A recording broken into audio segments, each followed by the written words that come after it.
আচ্ছা রনি ভাই, জি ভাই, ঘটনা হলো যে আপনি এখন পর্যন্ত কতবার রক্ত দিয়েছেন বলেন? আমি 48 বার দিছি। 48 বার, আলহামদুলিল্লাহ। আর আমি এই যে এখন দিলাম, তো এখন থেকে মানে এখন পর্যন্ত আমার 21 বার ব্লাড দেওয়া হয়েছে। আলহামদুলিল্লাহ। তো ভাই আপনি এই 48 বার দিয়ে একবারও মরলেন না যে? আসলে রক্ত দিয়ে তো কেউ মারা যায় না। রক্ত দেওয়ার একটা উপকারিতা আছে। সেটা হচ্ছে যে আমি একজনকে রক্ত দিলাম। আমার এই রক্তটা 4 মাস পরে এমনিতেই পানি হয়ে বের হয়ে যেত মলমূত্র দ্বারা। তো সেটা নষ্ট হলো না। আমি এটা নষ্ট না করে একটা মুমূর্ষু রোগীকে দান করলাম। এটা এটার ফজিলত আমি মৃত্যুর পরে পর্যন্ত পাবো। কয়েকটা ভালো কাজের সওয়াব মৃত্যুর পরেও পাওয়া যায়, তার মধ্যে একটা অন্যতম হচ্ছে রক্তদান। এটা এক নাম্বার। আরেকটা জিনিস, সেটা হচ্ছে আপনার রক্ত দেওয়ার পূর্বে একটা রক্তদাতার 5টা ভাইরাস চেক করা হয়। প্রথম হচ্ছে hepatitis B, hepatitis C, syphilis, malaria, HIV/AIDS। এই যে 5টা পরীক্ষা, এই আমি যে রক্তদান করলাম, আমার এই 5টা পরীক্ষা কিন্তু ফ্রি হয়ে গেল। এই 5টা পরীক্ষা করতে বাইরে বেশ মানে বিগ অ্যামাউন্টের একটা টাকা লাগে। সেই টাকাটা আমার লাগলো না। আমি এই 5টা পরীক্ষা আমার ফ্রি হয়ে গেল। আমি জানতে পারলাম যে আমার দেহে এই ভাইরাসগুলো নাই। আচ্ছা আরেকটা প্রশ্ন শুনেন, একটা হিমোগ্লোবিন পরমাণু, একটা যে হিমোগ্লোবিনের যে একটা অণু, হিমোগ্লোবিন যে একটা অণু, এটা একটা যৌগিক পদার্থ। তো একটা হিমোগ্লোবিনের একটা অণু খালি চোখে কি দেখা যায়? না। খালি চোখে দেখা সম্ভব না, কারণ এটা এতটাই ক্ষুদ্র। তো এক ব্যাগের মধ্যে আনুমানিক মানে কতগুলো হিমোগ্লোবিনের এরকম অণু থাকতে পারে? অনেক। এটা তো কোটি কোটি বিলিয়ন বিলিয়ন। হ্যাঁ। তো আল্লাহর কাছে আমি যতবার ব্লাড দিই শুধু একটা মানে একটা জিনিস চাই, যে আমার এই যে যতগুলো হিমোগ্লোবিনের অণু আছে এক ব্যাগের মধ্যে, এই যে আমি দান করলাম, এটার বিনিময়ে আল্লাহ যদি এতগুলো আমার আমলনামা থেকে গুনাহ কেটে দেয়, অথবা আমার আমলনামা এই পরিমাণের সওয়াব যদি লিখে দেয়, আমার মনে হয় এটা আমার জন্যে কাল কিয়ামতের দিনে নাজাত পাওয়ার ক্ষেত্রে যথেষ্ট হবে ইনশাল্লাহ। হ্যাঁ, ইনশাল্লাহ। এবং এটা চিরন্তন সত্য। এবং আপনি আরেকটা অবাক করা ব্যাপার, আপনি যদি ভাবতে যান, দেখেন আমি একদিন মারা যাব, এটা স্বাভাবিক। আমরা সবাই মরণশীল। আমরা মারা যাব, কিন্তু আমাদের শরীরের রক্ত বেঁচে থাকবে অন্যের দেহে।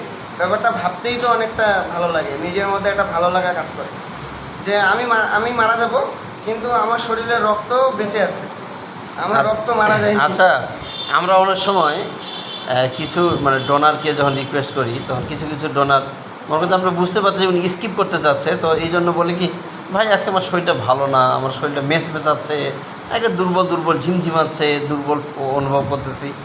তাদের ব্যাপারে আপনি কি বলবেন বলেন তো?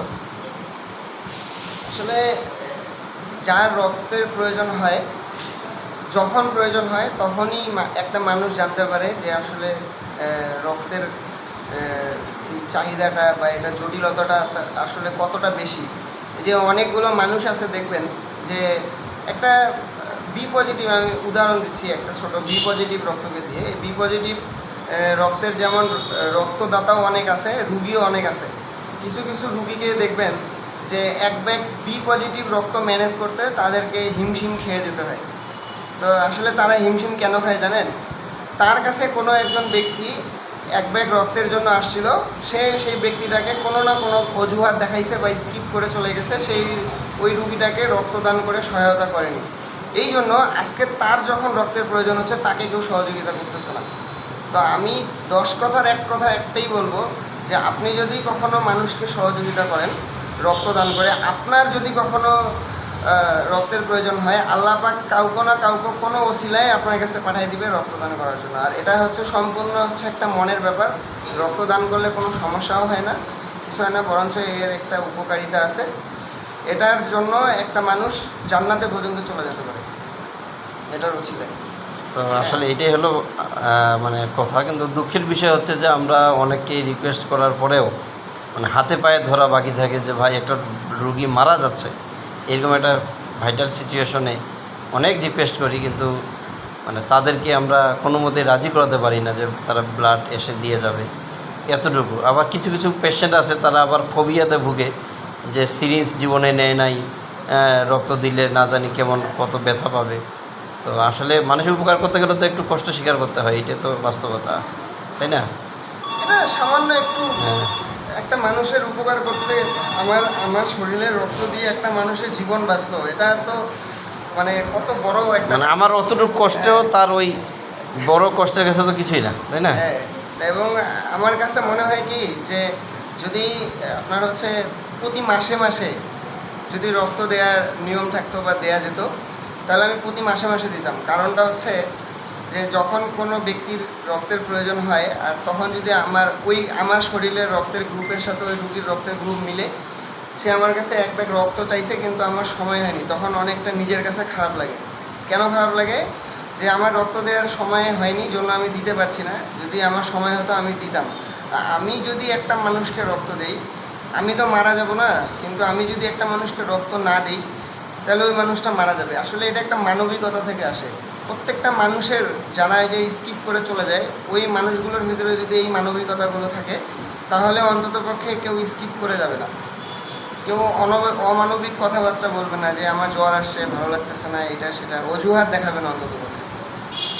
তো এইটাই হলো কথা গাইস। আমি আপনাদের সবাইকে একটা রিকোয়েস্ট করবো যে আপনাদের আমরা যখন নক করি অ্যাটলিস্ট তখন যাতে কোনো মতো স্কিপ না করেন আর কি, চেষ্টা করবেন দেওয়ার জন্য। এটা অনেক বড় একটা ভালো কাজ আপনার শরীরের জন্য, প্লাস একজন রোগীর জীবন বাঁচলো, রক্ষা পেলো, এইটাও একটা বিরাট যার একটা ব্যাপার। তো দুই দিক থেকে উপকার। আরেকটা কথা জাফর ভাই, দেখেন, ধরেন আপনি একজনের কাছে এক ব্যাগ রক্ত চাইছেন, সে আপনাকে রক্তটা দিল না, আপনাকে একটা অজুহাত দেখালো। তার পরিবারের বা তার আত্মীয় স্বজনের বা তার নিজের কখনো যদি রক্তের প্রয়োজন হয়, তখন তো সেও ওই রুগীটার মতন একদিন ছুটাছুটি করবে। তার কথা যদি কেউ এড়ায় যায় বা অজুহাত দেয় তার প্রয়োজনীয় রক্তের সময়, তখন তাকে কেমন লাগতে পারে একবার ভাবেন তো।